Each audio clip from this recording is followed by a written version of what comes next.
Welcome to all. Nalanda भारतमच्या या प्लॅटफॉर्मवरती तुम्हा सर्वांचं स्वागत आहे. पहिल्यांदा जे आपले सबस्क्रायबर आहेत, 5 सबस्क्रायबर झालेले आहेत, तर त्यांचं पहिल्यांदा मी इथे आभार मानते. कारण कसं आहे, UPSCचा जो अटेम्प्ट होता माझा शेवटचा, तर तो झालेला आहे. पण त्यामध्ये पण CSATमुळे काय तो क्वालिफाय झालेला नाही. असो, पण ह्या सबस्क्रायबरने जे माझा विश्वास दाखवला त्यांचं मी पहिल्यांदा आभार मानते. आणि आजचं जे लेक्चर असणार आहे, जे 5 ते 11 आपले आर्टिकल्स आहेत, कलम, तर त्या संदर्भात आजचं आपलं लेक्चर असणार आहे. तर सुरू करूया आजच्या आपल्या लेक्चरला. कारण कसं आहे की माणूस जे पाहिजे असतं ते मिळत नसल्यामुळं काय होतं की डिमोटिवेट होऊन जातो. पण ह्या पाण्यासाठी हे सगळे काय ते एंजल्स आहेत असं मला वाटतं. ठीक आहे, त्यामुळे मी पहिल्यांदा त्यांचे आभार मानते. त्याच्या अगोदर एक पॉईंट सांगायचा होता की आपण काय पाहिलेलं होतं, राष्ट्र ही संकल्पना पाहिलेली होती. राष्ट्र या संकल्पनेमध्ये आपण त्याचे 4 कॉम्पोनंट पाहिलेले होते. कोणते की भूप्रदेश म्हणजेच काय टेरिटरी, दुसरा पाहिलेला लोकसंख्या म्हणजेच काय पॉप्युलेशन, चौथा काय होता की गव्हर्मेंट म्हणजे सरकार, आणि तिसरा होता गव्हर्मेंट, आणि चौथा काय होता की सॉव्हर्निटी म्हणजे काय की सार्वभौमत्व. हे आहेत हे राष्ट्राचे कॉम्पोनंट्स आहेत. ठीक आहे, मग त्यामध्येच आपण पहिले जे 4 कलम होते, कोणते 1 ते 4 आपण कलम पाहिले कालच्या लेक्चरमध्ये. तर हे 1 ते 4 कलम कशा संदर्भात होते, तर भूप्रदेशाच्या संदर्भात होते. म्हणजेच काय, आपलं जे संविधान आहे ते ह्या कॅटेगरी, राष्ट्राच्या कॅटेगरीमध्ये मोडत आहे की नाही हे आपण चेक करूयात. कसं, हे पहिले 4 कलम कशा संदर्भात आहेत, तर भूप्रदेशाच्या संदर्भात आहेत. म्हणजेच कशाच्या की हा टेरिटरी म्हणजे भूप्रदेशाचा कॉम्पोनंट म्हणजेच कोणता, राष्ट्र. ठीक आहे, आता नेक्स्ट जो असणार आहे 5 पासून सुरू होणारा, तर त्यामध्ये काय येते 5 ते 11 म्हणजे काय येते पॉप्युलेशनच्या संदर्भात म्हणजेच लोकसंख्येच्या संदर्भात हे कलम आहेत. एकूण 5 ते 11 हे काय सांगतं की नागरिकत्व सांगतं. पुढचं काय सांगतं लोकसंख्येच्याच बाबतीत की पुढचे 12 ते 35पर्यंतचं काय सांगतं, तर हे त्या नागरिकांना कोणते अधिकार आहेत हेच तिथे सांगतं. म्हणजे हे जे कलम आहेत 5 ते 11, 12 ते 25, आणि एक राहते कोणतं फंडामेंटल ड्युटीजचं म्हणजे कोणतं कर्तव्यांचं, ते पण ह्याच्यामध्ये म्हणजे मोडतं. ठीक आहे, असा हा राष्ट्राचा कॉम्पोनंटमध्ये हे बाकीचे जे आपले कलम आहेत ते बसवण्याचा प्रयत्न करूया तिथे. म्हणजे कसं होईल, लक्षात राहण्यासाठी सोपं राहील. आता हे 5 ते 11 कॉम्पोनंट जे आपले नागरिकत्वा संदर्भात असणार आहेत ते आपण इथे पाहूयात.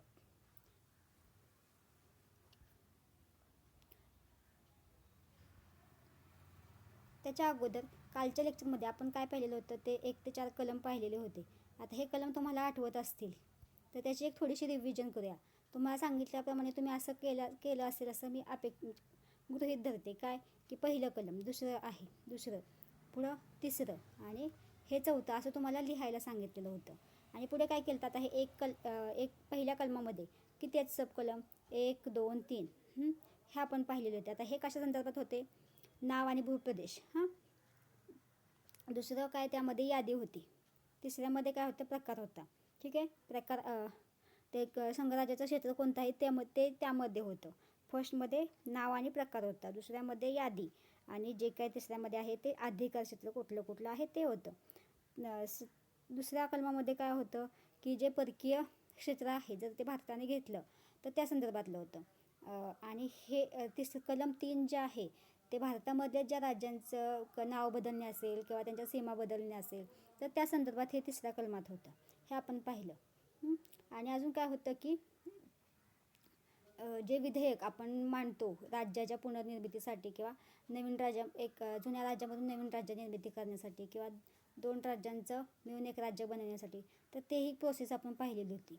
चौथ्या कलमामध्ये काय पाहिलेलं होतं, ते जी नवीन राज्य बनवलेली होती आता ते चालवण्यासाठी ज्या काही यंत्रणा लागणार आहेत, म्हणजेच काय न्यायमंडळ, प्रशासन जे काय लागणार आहे, कार्यकारी मंडळ असेल, तर त्या संदर्भात ज्या काही पुनर्रचनेच्या ज्या बाबी होत्या त्या आपण कोणत्या कलमामध्ये पाहिलेल्या होत्या, कलम 4मध्ये. ठीक आहे, ही झाली आपली उजळणी. अशाच प्रकारे तुम्ही तुमची उजळणी करू शकता. आता पुढचं आपण पाहूयात. कलम 5. आता हे कशा संदर्भात आहे की संविधानाने 26 जानेवारी 1950ला या दिवशी कोण भारताचे नागरिक असेल हे ठरवले. ठीक आहे. म्हणजे काय केलं की आता आपण जे संविधान तयार केलेलं आहे, आपला भूप्रदेश आपण निश्चित केला. ठीक आहे. त्यानंतर त्या भूप्रदेशामध्ये ठराविक राहणारी लोक, आता त्या लोकांना जो आपल्या भारताचा भूप्रदेश आहे तर त्या भूप्रदेशामधले जे संसाधनं असतील तर त्याचं जे वाटप आहे ते न्यायप्रविष्ट व्हावं आणि त्यांना सुरक्षा मिळावी. म्हणजे सुरक्षेच्या हेतूने हे नागरिकत्व, म्हणजे कसं होतं की आपण एक नागरिकत्व एखाद्या व्यक्तीला दिलं तर त्या देशाचे राजकीय आणि नागरी अधिकार त्या व्यक्तीला मिळतात. अशा संदर्भात अगोदर काय करावं लागतं तर नागरिकत्व डिफाईन करावं लागतं.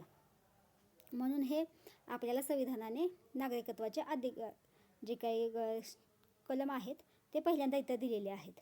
मग कलम 5 काय सांगते, एक डेट लक्षात ठेवायची, 26 जानेवारी 1950. ठीक आहे. प्रारंभीचे नागरिकत्व काय सांगितलेलं आहे, भारतात जन्मलेले, ठीक आहे, ज्यांचा भारतात जन्म झाला आहे आणि किंवा सांगितलं किंवा ज्यांचे आई वडील भारतात जन्मलेले होते किंवा शब्द लक्षात ठेवा बरं का, जे संविधानाच्या आधी 5 वर्षे भारतात राहत होते त्यांना नागरिकत्व मिळाले. म्हणजे प्रारंभीचे नागरिकत्व. ठीक आहे. हे कशामध्ये आहे, कलम 5मध्ये आहे. कलम 6मध्ये काय सांगतंय की आता आपल्याला माहीत आहे जेव्हा भारत स्वतंत्र झाला त्याचबरोबर पाकिस्तानही स्वतंत्र झालेला होता. मग काही लोक भारतात राहिले, काही लोक पाकिस्तानामध्ये गेले. मग हे 6 आणि 7 कलम कसं आहे की काही लोक पाकिस्तानात गेलेले तर त्यांचं नागरिकत्व काय होणार, रद्द होणार, किंवा पाकिस्तानामधून भारतात आले तर त्यांना आपल्याला नागरिकत्व द्यावं लागणार. मग अशा संदर्भात हे कलम आहेत. 6वं कलम काय सांगते बघा, पाकिस्तानातून आलेले जे लोक 19 जुलै 1948 पूर्वी पाकिस्तानातून भारतात आले त्यांना सहज नागरिकत्व मिळाले. त्यानंतर आलेल्यांना अर्ज करावा लागेल. म्हणजे पुढच्या जे काही नागरिकत्व घ्यायचं असेल लोकांना तर पुढच्या संदर्भात जे काही तरतुदी असणार आहेत तर त्यासाठी त्या लोकांना अर्ज करावा लागणार आहे.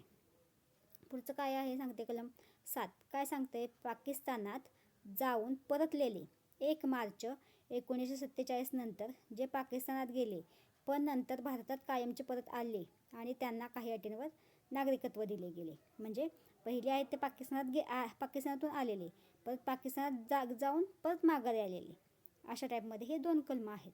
हे आता काही एवढे विचारणार नाहीत, फक्त लक्षात ठेवा की पाकिस्तानातून आलेले, पाकिस्तानात जाऊन परत आलेले, अशा टाईपमध्ये. आता पुढचं कलम काय आहे की कलम 8, भारताबाहेर राहणाऱ्या भारतीय वंशाच्या व्यक्तींचे नागरिकत्व. म्हणजे समजा जे PI OCI जे धारक असतील तर त्या संदर्भात हे असते, हे कलम आहे. ठीक आहे. हा अनुच्छेद काय सांगतो, अशा व्यक्तींना भारताचे नागरिकत्व देण्याबाबत ज्या सध्या भारताबाहेर परदेशात राहत आहेत पण मूळचे भारतीय आहेत. हा शब्द इम्पॉर्टंट आहे. कोणता, भारताबाहेर राहत आहेत पण कसे आहेत, मूळचे कोण आहेत तर भारतीय आहेत. तर ह्या संदर्भात कलम 8 हे व्याख्या करतं. काय सांगते बघा, जर एखाद्या व्यक्तीचे आई वडील किंवा आजी आजोबा यांचा जन्म अविभाजित भारतात झालेला असेल, ठीक आहे, गव्हर्नमेंट ऑफ इंडिया ॲक्ट 1935चा, म्हणजे अविभाजित भारत, म्हणजे त्यावेळेस भारत पाकिस्तान एकत्र असेल त्यावेळेसचा, तर त्यावेळेस आई वडील किंवा आजी आजोबा यांचा जन्म अविभाजित भारतात झाला असेल तर त्यानुसार तर ती व्यक्ती भारताची नागरिक बनू शकते. कोणत्या कलमाने, 8 ह्या कलमाने. ठीक आहे. यासाठी काय करावं लागेल, त्या व्यक्तीने ती राहत असलेल्या देशातील भारतीय दूतावासात डिप्लोमॅटिक कॉन्स्युलर रिप्रेझेंटेटिव्ह नागरिक म्हणून स्वतःची नोंदणी करणे आवश्यक आहे. ठीक आहे. म्हणजे जिथे ती राहते तिथल्या भारतीय दूतावासात नागरिक म्हणून स्वतःची नोंद करणे आधी गरजेचे आहे. ठीक आहे. हे झाले कलम किती, 5 ते 8 पर्यंत. काय आहेत, 5मध्ये काय आहे, प्रारंभीचे नागरिकत्व म्हणजे भारतामध्ये जन्माला आलेले. ठीक आहे. 6वं आहे पाकिस्तानातून आलेले फाळणीनंतर. नेक्स्ट काय आहे, फाळणीनंतर भारतात होते परत पाकिस्तानात गेले आणि परत फिरून भारतात आले. ठीक आहे. म्हणजे भारत अशा टाईपमध्ये 7वं. 8वं काय सांगतंय की भारतीय वंशाचे पण दुसऱ्या देशात राहत असणारे, जे की अविभाजित भारतामध्ये होते अगोदर 1935 नुसार. ठीक आहे. हे झालं 5 ते 8 पर्यंत कलम. नेक्स्ट कलम काय सांगते, अशाच प्रकारे काय आहे, अनुच्छेद 10 आहे. तर हेच अगोदर पाहूया, मग नंतर 9वं कलम पाहूयात. हा अनुच्छेद काय सांगतो की हा अनुच्छेद नागरिकांना त्यांच्या नागरिकत्वाच्या हक्काची हमी देतो. जी व्यक्ती अनुच्छेद 5 ते 9 अंतर्गत भारताची नागरिक आहे तिने नागरिकत्व पुढे कायम राहील. जस्ट फक्त सांगितलेलं आहे की जे काय नागरिकत्वासंदर्भात जे काही अधिकार असतील नागरिकांचे त्यामध्ये कंटिन्युटी राहील. ह्याची शाश्वती कोण देते? कलम 10 देते. परंतु हे नागरिकत्व संसदेने वेळोवेळी केलेल्या कायद्यांच्या अधीन असेल. म्हणजे जेव्हा नागरिकत्वासंबंधी जे कायदे कोण करतं? तर आपली संसद ही कायदा करत असते. ठीक आहे. म्हणजे संसद कायदा करून यामध्ये बदल करू शकते, पण सरकार कोणतेही नागरिकाचे नागरिकत्व मनमानीने हिरावून घेऊ शकत नाही. म्हणजे काय देते की कंटिन्युटीची हमी देते अनुच्छेद 10. ठीक आहे. आता कलम 9 एकरी नागरिकत्व. आता तुम्हाला सांगितलेलं होतं की अमेरिकेमध्ये कसं आहे की तिथं दुहेरी नागरिकत्व आहे. म्हणजे देशाचं एक नागरिकत्व आणि राज्याचं त्यांचं इंडिव्हिज्युअलचं एक नागरिकत्व. अशा टाईपमध्ये तिथं दुहेरी नागरिकत्व आहे. तसं भारताचं आहे का? तर तसं नाही आहे. भारतामध्ये काय की आपण भारताचे नागरिक आहोत, पण महाराष्ट्राचे काय आहोत? निवासी आहोत. हा शब्द लक्षात ठेवा. भारताचे आपण नागरिक आहोत, सिटिझन आहोत, पण आपण महाराष्ट्राचे काय आहोत? निवासी. म्हणजे आपण एकेरी नागरिकत्वामध्ये मोडतो. भारताच्या संविधानामध्ये दुहेरी नागरिकत्वाची सोय नाही. तुम्ही दुसऱ्या देशाचे नागरिक झालात की भारताचं नागरिकत्व समाप्त होते. म्हणजे समजा आता आपण जर दुसऱ्या देशाचे नागरिक झालो, दुसऱ्या देशाचं नागरिकत्व स्वीकारलं, तर भारताचं नागरिकत्व आहे ते संपुष्टात येतं. असं हे कलम 9 सांगते. कलम 11 मध्ये काय सांगते बघा.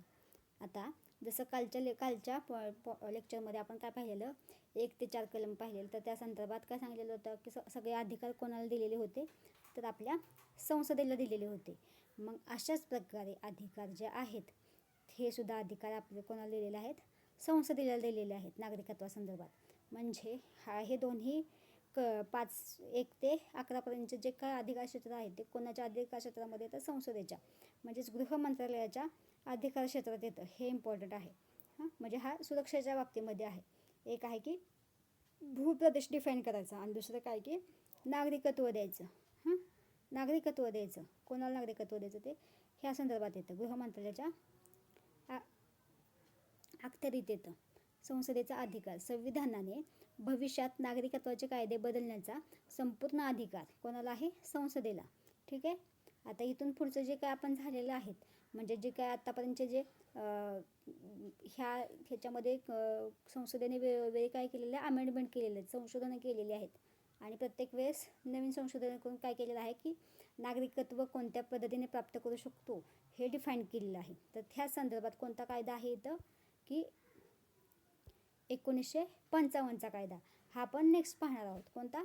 1955चा कायदा. पण त्याच्या अगोदर NRI आणि OCI मधील आपण फरक पाहूयात. जसं आता हे दोन्ही कोण असतात? तर हे दोन्ही कोण असतात? तर परदेशात राहणारे भारतीय असतात. त्यांचे 2 मुख्य प्रकार कोणते? OCI आणि NRI. ठीक आहे. नॉन रेसिडेंट इंडियन, अनिवासी भारतीय. दुसरा काय की ओव्हरसीज सिटीजन ऑफ इंडिया, म्हणजेच भारताचे ओव्हरसीज नागरिक. ठीक आहे. हे तर डिफाईन केलेलं आहे बघा. हे कोण आहेत? NRI हे भारताचेच नागरिक असतात. भारताचेच नागरिक असतात ज्यांच्याकडे भारतीय पासपोर्ट असतो. ते फक्त कशासाठी? नोकरीसाठी, व्यवसायासाठी किंवा शिक्षणासाठी वर्षातील 182 दिवसांपेक्षा जास्त काळ परदेशात राहतात. म्हणजे जवळजवळ 6 महिन्यांपेक्षा जास्त काळ काय होतं? ते परदेशात राहतात. पण त्यांच्याकडे कोणता पासपोर्ट असतो? तो भारतीय पासपोर्ट असतो. ठीक आहे. म्हणजे हे कोण झाले? तर NRI झाले. त्यांना हक्क कोणते कोणते आहेत बघा. तर त्यांना भारतात मतदानाचा हक्क असतो आणि काय करू शकतात? ते भारतात शेतजमीनसुद्धा खरेदी करू शकतात. एक तर मतदानाचा अधिकार असतो आणि शेतजमीन खरेदी करू शकतात.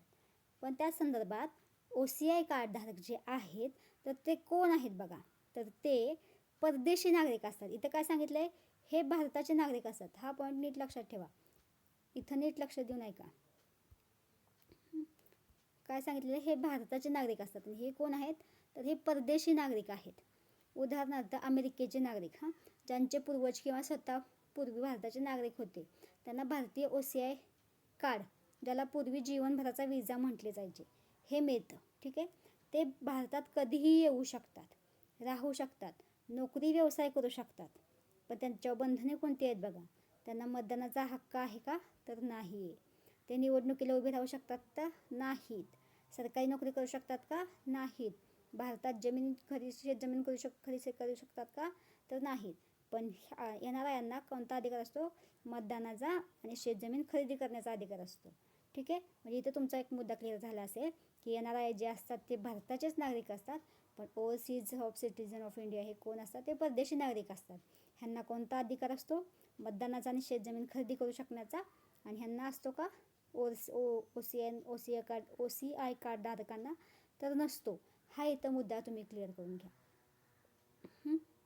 आता आपण पुढचा पॉईंट पाहूया. काय आहे की संसद काय करते, वेळोवेळी कायदा करते. आपण पहिल्यांदा पाहिलेलं होतं नागरिकत्वासंबंधी. मग तशाच टाईपमध्ये संसदेने काय केलेलं होतं 1955चा. आता ती आपण संविधानामध्ये काय तारीख होती 1950पर्यंत सगळं काय डिफाईन केलेलं होतं, डिफाईन केलेलं होतं संविधानाने. मग त्याच्या पुढे जाऊन जर बाकीच्या कुठल्या देशातल्या नागरिकांना आपल्या देशाचं नागरिकत्व स्वीकारायचं असेल किंवा त्या संदर्भात काही पावलं उचलायची असतील तर ते कसं करणार. मग त्यासाठी काय केलं भारताने, नागरिकत्व कायदा 1955 आणला. तर यामध्ये काय दिले, संविधानाने दिलेल्या अधिकारानुसार संसदेने 1955मध्ये हा कायदा केला. जो अधिकार दिलेला होता कोणत्या कलमाने, कलम 11ने संसदेला अधिकार दिलेला होता. ठीक आहे. या कायद्यानुसार भारतात नागरिकत्व मिळवण्याचे 5 मार्ग आहेत आणि नागरिकत्व गमावण्याचे 3 मार्ग आहेत. काय, 5 मार्ग मिळवण्याचे आणि 3 मार्ग गमावण्याचे. आता नागरिकत्व मिळवण्याचे 5 मार्ग कोणते कोणते आहेत बघा. By birth, by descent, by registration, by naturalisation आणि इनकॉर्पोरेशन ऑफ टेरिटरी. ठीक आहे. हे 5 मार्ग म्हणजेच बाय बर्थ, जर जन्म झाला असेल 26 जानेवारी 1950 नंतर भारतात जन्मलेल्या व्यक्ती त्यांच्यासाठी ही अट लागू आहे. ठीक आहे. म्हणजे आपण बाय बर्थ सिटिझन आहोत भारताचे. ठीक आहे. पुढचं काय आहे, बाय डिसेंट, भारताबाहेर जन्म झाला आहे तरी आई किंवा वडिलांपैकी कोणीतरी भारतीय नागरिक असल्यास. ठीक आहे. तुमचे रिलेटिव्ह वगैरे असतील तर ते त्यांचा जन्म जर भारताबाहेर झाला असेल पण त्यांच्या आई वडिलांपैकी कोणीतरी भारताचे नागरिक असेल तर त्यांना कोणत्या पद्धतीने मिळतं, बाय डिसेंटनी नागरिकत्व मिळतं. पुढचं काय आहे, बाय रजिस्ट्रेशन म्हणजे नोंदणी करून भारतीय वंशाच्या व्यक्ती किंवा भारतीय नागरिकांशी विवाह केलेल्या व्यक्ती अर्ज करून नागरिकत्व मिळवू शकतात. ठीक आहे. मग त्यासाठी काही अटी आहेत, त्या इन डिटेल आहेत, त्या खूप अशा इन डिटेलमध्ये आहेत.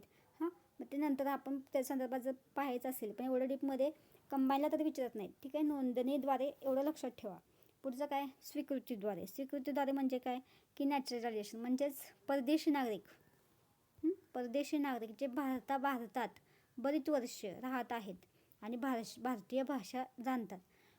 हा जो मुद्दा आहे ना 4 आणि 3 नोंदणी आणि रजिस्ट्रेशन ह्यासाठी आहेत ना अटी घालून दिलेल्या आहेत आणि त्या अटींची पूर्तता केली म्हणजे 11 वर्ष राहायचं, परत एक 12 महिन्याचा काळ, नंतर प्रोसेस करायची वगैरे अशा टाईपमध्ये त्या अटी आहेत.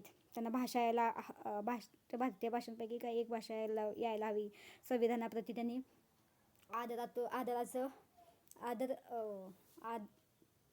काय म्हणतात त्याला, त्या संविधानाप्रती त्यांचा आदर असला पाहिजे. अशा संदर्भात काही अटी आहेत. ठीक आहे. अशा टाईप अटी आहेत. 5वं काय सांगते, भूभाग सामील केल्यानंतर म्हणजेच काय, जर भारताने एखाद्या प्रदेशावर आक्रमण करून तो भूप्रदेश काय केला, भारतामध्ये समाविष्ट केला. जर भारताने एखादा नवीन प्रदेश स्वतःमध्ये जोडला, उदाहरणार्थ गोवा किंवा पॉंडिचेरी, तर तिथले लोक आपोआप भारताचे नागरिक बनतात. आता आपल्याला माहीत आहे की गोवा भारताला स्वातंत्र्य मिळाल्यानंतरही काय होतं की पोर्तुगीजांची वसाहत होती. मग त्यानंतरनी काय झालं म्हणजे स्वातंत्र्य मिळाल्यानंतर पोर्तुगीजांच्या बरोबर जे काही झालं त्यानंतरनी काय झालं की गोवा आपल्यामध्ये सामील केला गेला. गोवा आणि पॉंडिचेरी आपल्यामध्ये सामील केले गेले आणि मग त्यांना तिथले जे लोक होती त्यांना आपोआप काय झालेलं, भारताचं नागरिकत्व मिळालेलं. हे झालं 5 मार्ग कशाचे, तर भारताचे नागरिकत्व मिळवण्याचे. ठीक आहे. आता 3 मार्ग कोणते की आपण कोणत्या पद्धतीने हे नागरिकत्वाचे मार्ग गमावू शकतो. तर 3 मार्ग कोणते आहेत बघा. त्याग करणे, जर आपण स्वतःहून जर भारतीय नागरिकत्वाचा त्याग केला. ते दुसरा काय आहे की समाप्त होणे, टर्मिनेशन. समजा आपण दुसऱ्या देशाचं नागरिकत्व स्वीकारलं तर भारतीय नागरिकत्व आपोआप समाप्त होतं. आणि तिसरा काय आहे की वंचित करणे, म्हणजे काय, जर एखाद्या व्यक्तीने फसवणूक करून भारताचे नागरिकत्व मिळवले असेल किंवा देशाचा द्रोह केल्यास सरकार काय करू शकतं, त्याचं नागरिकत्व काढून घेऊ शकतं. सोपं आहे हे. त्याग केला, स्वतःहून सोडून दिला, ठीक आहे, त्यानुसार झालं. पुढचं काय, समाप्त. दुसऱ्या देशाचं नागरिकत्व घेतलं, हे नागरिकत्व भारताचं समाप्त होऊन जातं. आणि तिसरं काय की वंचित केलं, म्हणजे सरकारने नागरिकत्वाचा अधिकार काढून घेतला. हे झाले नागरिकत्व गमावण्याचे 3 मार्ग. ठीक आहे. या संदर्भात काय केलं होतं संसदेने, आपल्याला माहीत आहे की CAA सिटिझनशिप अमेंडमेंट ॲक्ट आणलेला होता. हा कायदा 1955 नागरिकत्व कायद्यात बदल करतो. काय आहे की सांगितलेलं आहे, भारताच्या जे शेजारील 3 देश आहेत, पाकिस्तान, बांगलादेश आणि अफगाणिस्तान, ह्या देशामध्ये जे धार्मिक छळामुळे भारतात आलेले जे 6 गैर मुस्लिम अल्पसंख्याक समुदायांना, म्हणजे कोणते, हिंदू, शीख, बौद्ध, जैन, पारसी, ख्रिश्चन, भारताचे नागरिकत्व देण्याची तरतूद ह्या CAA मध्ये केलेली होती. ठीक आहे. एक कट ऑफ डेट म्हणजे तारीख दिलेली होती. काय दिलेली होती, 31 डिसेंबर 2014 पूर्वी भारतात आलेले आहेत त्यांनाच फक्त ह्या कायद्याअंतर्गत नागरिकत्व मिळेल. आणि नियम कधीपासून, 24 पासून केंद्र सरकारने मार्च 2024 मध्ये या कायद्याचे नियम अधिकृतपणे लागू केले. आणि पात्र व्यक्तींसाठी ऑनलाईन अर्ज प्रक्रिया सुरू केली आहे. हे आहे CAA. हां, आता जसं आपल्या भारताचं आहे काय, आपण कोणत्या पद्धतीने नागरिकत्व मिळवू शकतो, भारताचे नागरिकत्व. तसंच बाकीच्या देशाचं असतं का, तर हो असते, त्यांच्या संविधानामध्ये नमूद असते. आता US अमेरिकेचं नागरिकत्व, ठीक आहे, त्यांचं काय बघा, नॅचरलायझेशन. काय सांगितले, किमान 5 वर्षे ग्रीन कार्ड माहिती आहे तुम्हाला की अमेरिकेचं नागरिकत्व पाहिजे असेल तर ग्रीन कार्ड असणे आवश्यक असते. अजून काय, अमेरिकेत राहणे आवश्यक असते. मॅरेज संदर्भात अमेरिकन व्यक्तीशी नागरिकाशी लग्न केल्यास 3 वर्षात नागरिकत्व मिळू शकते. असंच भारताचं आहे, 11 इयर्स 12 वर्ष अशा संदर्भात तिथं तरतुदी आहेत. 7 वर्ष. जन्माने काय सांगितले, बर्थ, अमेरिकेच्या भूमीवर जन्म झाला, बाळाला आपोआप नागरिकत्व मिळते. पालकांद्वारे, पॅरेंट्स, आई वडिलांपैकी कोणी अमेरिकन नागरिक असल्यास मुलाला नागरिकत्व मिळते. ठीक आहे. म्हणजे हे तिथले नागरिकत्वाचे, अमेरिकेचे नागरिकत्वाचे 4 सोपे मार्ग आहेत. पण बघा इथं बघा, आता जर आपण अमेरिकेचं नागरिकत्व स्वीकारलं, ठीक आहे, अमेरिकेचं नागरिकत्व स्वीकारलं तर आपल्या भारताचं नागरिकत्व काय होणार, रद्द होणार. म्हणजे भारतात दुहेरी नागरिकत्व देत नाही. काही देश दुहेरी नागरिकत्वाचा स्वीकारसुद्धा करतात. ठीक आहे. त्याचप्रमाणे बघा रशियाचं नागरिकत्व, त्याचे पण 4 सोपे मार्ग आहेत. कोणते, नॅचरलायझेशन, म्हणजे रशियात 5 वर्षे राहणे. आता हे जे आहेत ना, हे नॅचरलायझेशनचे प्रत्येकाचे वेगवेगळे आहेत. रशियन भाषेची परीक्षा उत्तीर्ण होणे, बघा परीक्षा पण पास करावी लागते तिथे. कुटुंब, रशियन नागरिकाशी लग्न असणे, एक अपत्य मुलं असल्यास जलद नागरिकत्व मिळते. पुढचं, जन्माने, पालकांद्वारे, आईवडिलांपैकी एक जण रशियन नागरिक असल्यास नागरिकत्व सोपे होते.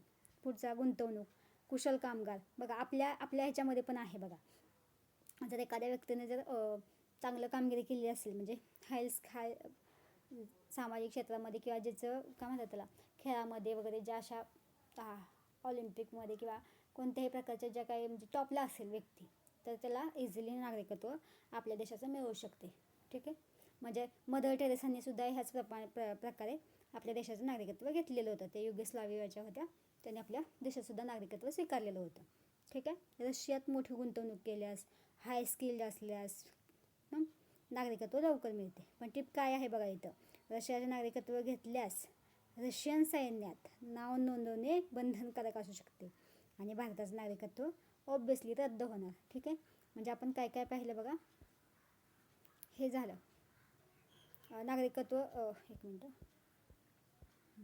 आपण इथून सुरुवात केलेली. ठीक आहे. आर्टिकलचे हे कालचं जे आहे ते 1 ते 4 कलम पाहिली. कलम 5 ते 11 प्रारंभीचे. आता हे काय एवढे इम्पॉर्टंट नाही, म्हणजे हे जस्ट फक्त प्रश्नामध्ये विचारले तर विचारले जाऊ शकतात की 5वं कलम का संदर्भात, 6वं 7वं असं. पण इथून पुढचे जे आहेत 10वं 9वं 11वं, 11वापासून जे संसदेचे अधिकार आहेत हे येणार आहे OCI मधला डिफरन्स तो लक्षात ठेवा. पुढचा काय नागरिकत्व कायद्याने म्हणजे आपल्याला संविधानाने का तर नाही काय सांगितलं 1955च्या कायद्याने आपल्याला नागरिकत्व मिळते. त्याचे 5 मार्ग ठीक आहे. 3 मार्ग गमावण्याचे.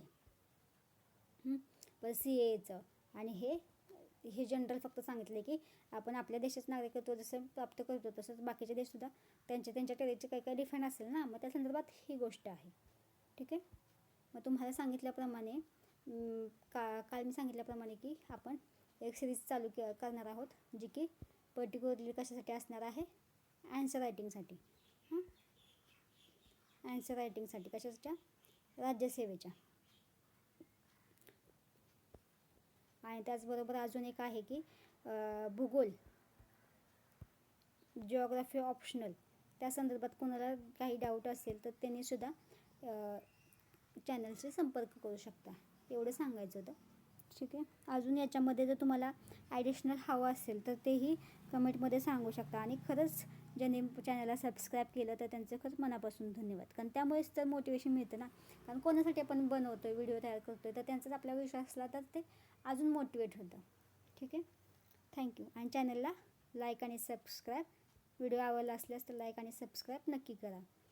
थँक्यू.